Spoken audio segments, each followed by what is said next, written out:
यशोमती मैया के नंद लाला। चार, सब हो गए ना तैयार?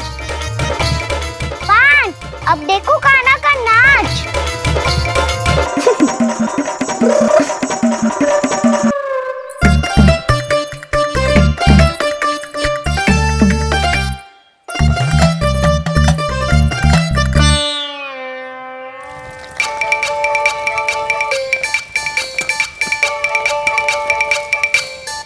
क्या कर रही हो यशोदा? हाँ?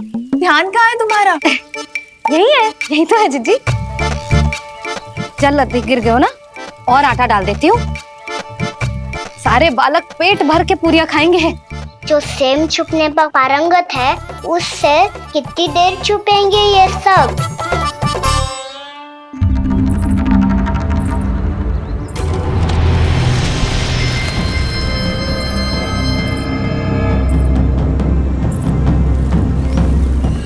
खेल के बहाने ही सही एक बार बाहर आ जाओ कृष्ण। आओ, देखो तो सही, कौन है तुम्हारी प्रतीक्षा में इतना व्याकुल?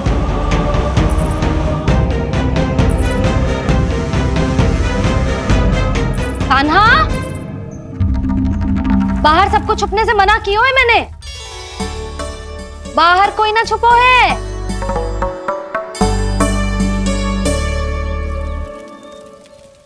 यहाँ कौन छुपा हो सकता है?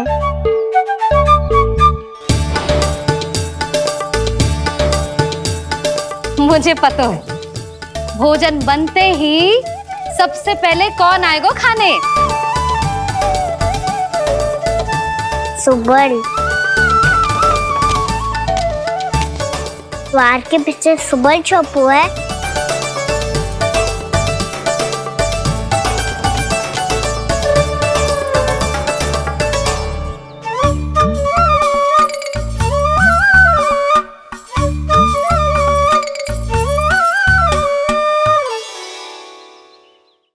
जानती हो रोहिणी जीजी, मेरा कान्हा तो किसी से भी ना डरता, ना भूत से, ना प्रेत से, और बिल्ली और बैल तो कछु गिनती में ही ना है।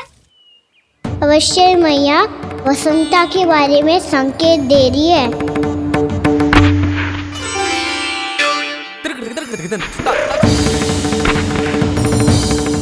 वसंता, तू बोरे में छुपो है ना? चल बाहर आ जा।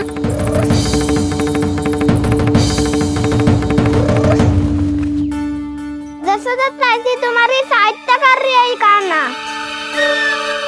लो कर लो बात, मैं तो अपना कार्य कर रही हूँ। और तुम सब खेल रहे हो तो मैं तो भंडार कक्ष में भी रह जा रही।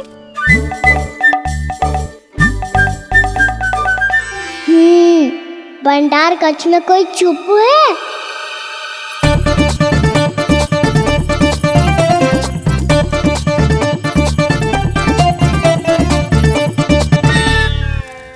जी तुझको संकेत दे रही हैं।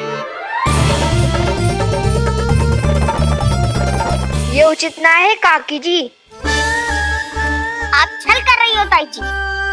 छल छल छल छल छल छल छल छल छल। अच्छा जी, मैं और छल, ये तो संभव ही ना है। आपने संकेत दिया है कान्हा को। खेल में इसकी सहायता करके छल क्यों है आपने? अच्छा, छल मैं करती हूँ? छल तो तुम सब करते हो मेरे लल्ला के साथ, उसे पहला दाव देके। ये अनुचित है ताई जी। ताई जी ने छल किया, ताई जी ने छल किया, ताई जी ने छल किया, ताई जी ने छल किया। मेरी मैया ने कोई छल ना किया।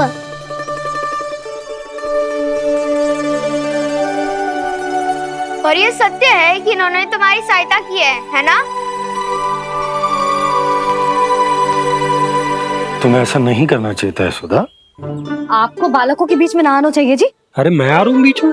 बालकों के खेल के बीच में तो तुम आ रही हो। उचित कहा। हाँ, ताऊ जी सही कह रहे हैं। ताऊ जी सही कह रहे हैं। देखो, ताऊ जी सही कह रहे हैं। मैं आई हूँ तुम लोगों के खेल के बीच में? हाँ। पक्की बात? हाँ। क्योंकि मैं तो स्वादिष्ट खीर, चूरमा और पूरियां बनाने जा रही हूँ तुम सबके लिए। वो भी माखन के साथ। मैया तो मुझसे भी अधिक चतुर है। अंतिम अवसर दे रही हूँ, बता दो, मैं बीच में आ रही थी? मैंने छल करो क्या? पक्की बात? पक्की बात काकी, आप तो अपने कार्य में व्यस्त थी। हाँ, हमारे लिए पकवान बना रही थी। तो चलो बस पात में बैठ जाओ स्वादिष्ट व्यंजन खाने के लिए। आजा।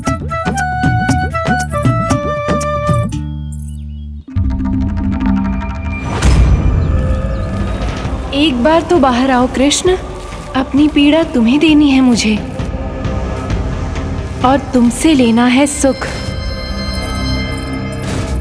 अपनी एकमात्र इच्छा पूरी करने का सुख।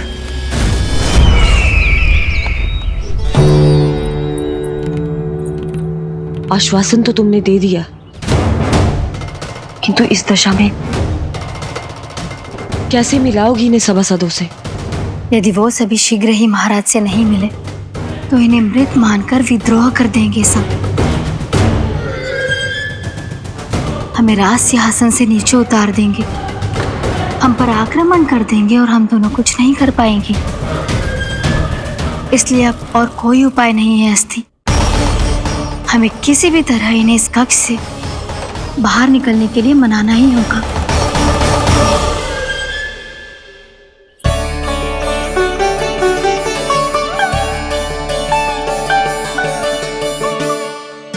बलराम, कान्हा कहाँ है? मुझे ना पता काकी। यशोदा, होगा यही कहीं। देखना खीर चूरमा की गंध से कैसे अब भी दौड़ा चला आएगा। छे तो है, पर गयो कहाँ? जीजी, आप इन सबको भोजन कराओ ना, मैं उसे ढूंढ के लाती हूँ। आ जाओ, आओ और पास आओ कृष्ण, आ जाओ। आओ कृष्ण, आओ, आ जाओ।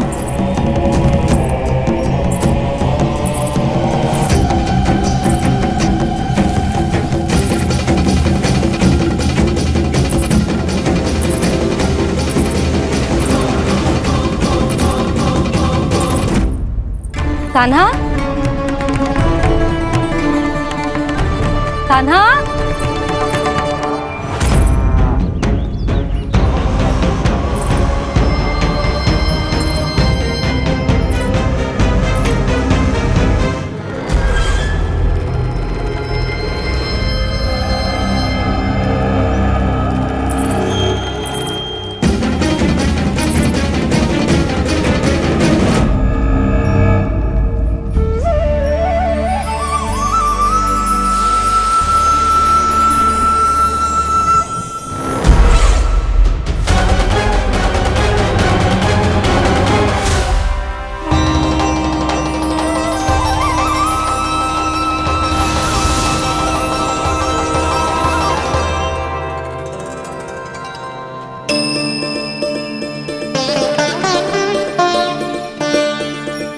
कृष्ण, मेरे प्रभु, मेरे कान्हा, आज तुमने मेरी वर्षों की इच्छा पूरी कर दी। मैं तरस रही थी तुम्हारे चरण स्पर्श के लिए। इतनी लंबी प्रतीक्षा कराने के लिए मैं क्षमा चाहता हूँ भूत देवी। बताइए मैं ऐसा क्या करूँ जिससे इस फिल्म का प्रायश्चित हो पाए? जो चाहिए था वो तो आपने पहले ही दे दिया प्रभु। अपने चरण कमल मुझ पर रखकर आपने मुझे कृतार्थ कर दिया, पर मेरे पास आपको देने के लिए अपनी तुच्छ मिट्टी और कंकड़ के सिवा कुछ नहीं है। मैं आपको क्या उपहार दूं प्रभु? आप सभी प्राणियों को अपने ऊपर स्थान देती है देवी। कोई पापी हो या महात्मा, किसी के साथ पक्षपात नहीं करती। इसलिए आपकी मिट्टी और कंकड़ तुच्छ नहीं है देवी। यदि आप मुझे कोई उपहार देना चाहती हैं, तो प्रेम और समर्पण के रूप में अपनी मिट्टी दीजिए। मैं आनंद से स्वीकार करूंगा।